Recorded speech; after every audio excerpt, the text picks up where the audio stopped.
So I grew up in the, I was around 5th grade. It was the late 80s. I don't know if any of you guys were that age in that time period. But I had kind of the typical fantasies growing up. I was really in love with the British guy from Grease 2 that was that movie was continuously playing on TBS, and I wanted to hold hands with him. And then I wanted to make out and be boyfriend and girlfriend with Kirk Cameron from Growing Pains, pre-religious fanatic. And then I really wanted to make out with Fred Savage under a maple tree like he did in the pilot to The Wonder Years. And when I was in 5th grade, I would come home from school, and essentially as sexy as it would get is that I would practice French kissing my Fred Savage poster from Bop magazine, and I would like French it, and then my dog would pick up on the pheromones, and then he would hump my rejected Popple doll in the corner. And that was as hot as it got. Until one day, I was home, it was a Saturday afternoon, I was watching Grease 2 again, I got sick of it, and I changed the channel to MTV. And a video came on with a man that, I don't know how else to explain except the fact that I wet my pants not due to peeing. And it was like something was strange in my Hanes slightly irregular underwear that my mother bought in bulk. And I did not want to hold hands with him or go on a date with him or kiss him under a maple tree. I wanted to do dirty, dirty things with him and then never speak to him again. And that man's name was Bobby Brown.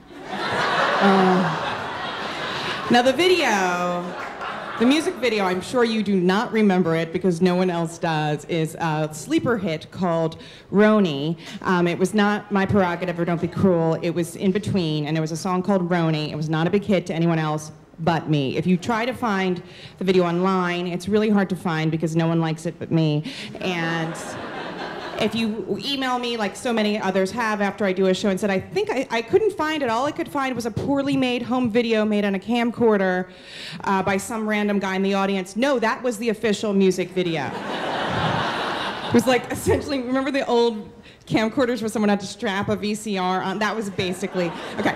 So it's dirty, guys. It's really, really dirty. Like someone just was like, do what you want, Bob. And he was like, I will. That is so dirty. And I was obsessed with this video. I mean, he just stood there, and you could just, he wore these hammer pants, and he had no underwear on, and he would stand there, and you could see his penis swinging in the wind, and I loved it, and I would watch it over, and I would sit by the TV and pray. I wasn't even religious. I would pray to God that it would come on. And it would come on. And okay, so the best part of the video, hands down, aside from when he crawled on the floor on his hands and knees, pre-Madonna Express Yourself video, he originated it, crawling on his knees. Okay, but the best part beyond that was there was a part where he would flip his pants, his hammer pants, and then he would twirl around with his pants open, looking at his own erect penis as he did it, okay? And I was obsessed with that part of the video. And it was 3 seconds, but to me it was magic. And I started practicing the like snap, look at my dick, like I used to practice it. And I would practice it over and over again. And in my house, because I was tall, with this oven that was implanted into the wall. And so the oven, it landed in a place where I could see my reflection in the oven, but I could only see my midsection, because that's in the oven door. So we had mirrors, but for some reason, I chose the oven door, and I would just snap and then twirl and practice, looking in this oven door over and over and over again. Until one day, I did it, and it was a really good snap, and I felt I was not alone. And I looked up, and my older brother was there. And he's 4 years older than me. He was in high school. He was, he's a normal person. And he looked at me, and he went, "What are you doing?" And I didn't know what to say. I couldn't even lie. So I just looked at him and answered him honestly. And I said, "I'm practicing my Roni dance." And he just went, "Okay." And then he left. It was like the moment he officially became ashamed to be related to me, and then we never spoke of it again. But I became obsessed. I mean, I listened to it after that I bought the cassette tape. I played it on my Fisher-Price tape recorder in my bedroom over and over and over again. And then I fantasized about being the below-average woman that he pulled out of the below-average-looking woman that he pulled out of the audience to grind with. You remember in Dancing with the Dark when Bruce Springsteen pulled out Courtney Cox and it was like adorable and she was cute and they danced? Okay, in the Roni video, Bobby Brown pulled honestly like a chubby girl with a page boy and a turtleneck out of the audience. And he goes, what we gonna do right now? He goes, we don't need no jacket, no sweater, no nuts. So she has to take off a jacket, a sweater, and then she reveals that she's wearing a turtleneck underneath it. And then they just like grind, and he goes, I guess this is why I got arrested. Like no, it's drugs, that's why you got arrested. But anyway, it's so dirty. And then they grind, and she is so, like, I was like a 5'7" fifth grader, and I thought, I have a chance with him. If this is who he's pulling out of the audience, I have a chance with Bobby. She was not attractive at all. So I fantasized about being her, and it couldn't get any hotter to me until one day, I'm downstairs, a few Saturdays later, and another video comes on by Bobby, and this is a new one, and this is a video for every little step. This one had a higher budget. There was costumes, there was choreographed dances. Somebody was like, you know what, we gotta rein him in. We can't just let him run around on stage with his dick all the time. We've gotta choreograph it, we gotta give him a costume, we gotta give him a shirt, we gotta rein him in. So this video for every little step was very coordinated and kind of like a step ball change, happy situation. But behind Bobby in this music video, there were these 3 dancers, and one of them was this really tall, beautiful, light-skinned black girl that I kept staring at during the video. And I'm in 5th grade, I'm coming of age time for me, and I'm like, well, why am I paying attention to her more than Bobby? I thought I loved Bobby. I must be a lesbian. So I decided I was a lesbian, and I thought about how I was going to come out to my parents, and I started thinking about all of these things. There was no Google at the time. I named the woman in the video Tanya, and I obsessed over Tanya. And I was like, I love Tanya. I can't wait to be with Tanya. And I became obsessed with Tanya.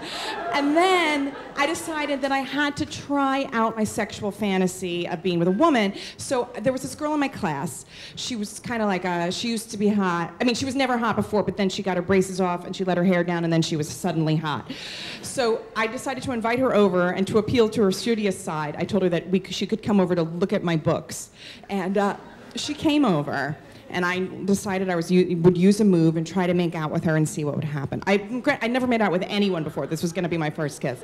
So I invite her over, and we're in my bedroom. I'm like, here are my books. And she's like, okay. And then I pulled this move that I saw in Growing Pains, which is that I dropped the books, and then we slowly both went to get them, and then slowly rose up, our faces like this. And in that moment, I lean in to kiss her. And in the same tone that my brother used when he caught me looking at my dick in the oven door, she goes, what are you doing? And I went, and I quote, nothing, relax. Relax. Relax. I invite her to my house, I accost her, and then I tell her to relax.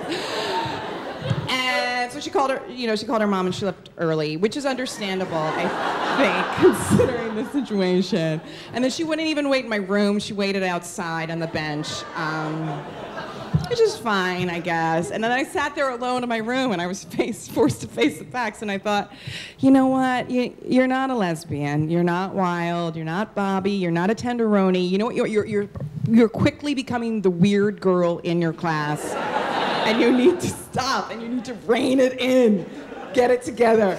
And so soon after, the years progressed, and I started making out with real boys, and the videos stopped being played on MTV, which was great. It was really, they really needed to get cut out of my life because it was really an addiction for me, and it all stopped. And I have to say that, considering how things turned out for my man Bobby, I am just so happy I got out of that when I did.